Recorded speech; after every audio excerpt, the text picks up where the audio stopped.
आज मी अण्णासाहेब पाटलांचे चिरंजीव नरेंद्र अण्णासाहेब पाटील यांचं अभिनंदन करेन।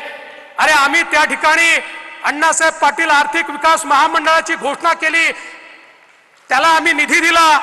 आज परिस्थिती काय आहे मला सांगताना आनंद वाटतो, या महामंडळाने 1 लाख मराठा तरुणांना उद्योजक बनवून दाखवलं। 1 लाख मराठा तरुणांना उद्योजक बनवून दाखवलं।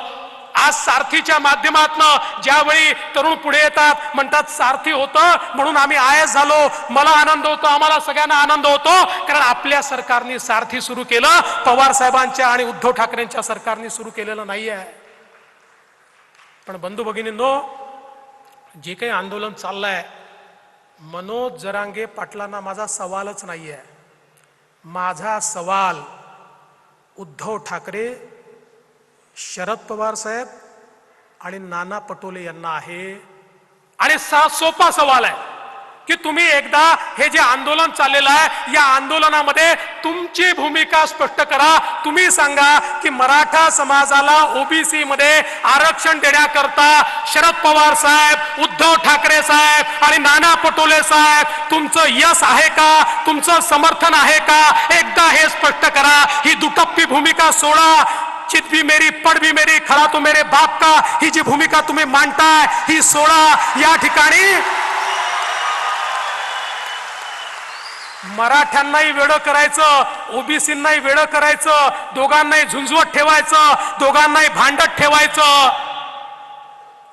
अरे आम्हाला तर शिव्या खायची सवय आहे, आम्ही घाबरत नाही।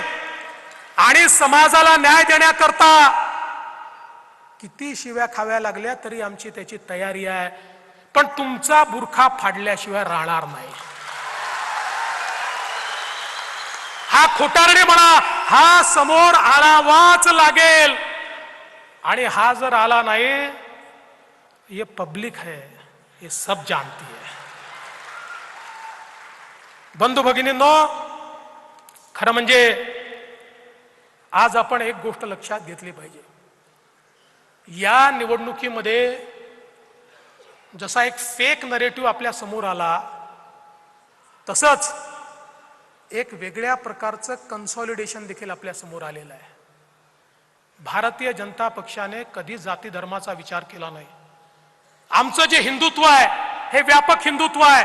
भारतीय जनता पक्षाच्या हिंदुत्वामध्ये कुठल्याही पूजा पद्धतीला स्थान आहे। भारतीय जनता पक्षाने जे हिंदुत्व मांडलं याच्यामध्ये आम्ही कधीही कुणाला एक्सक्लूड केलेलं नाही आहे।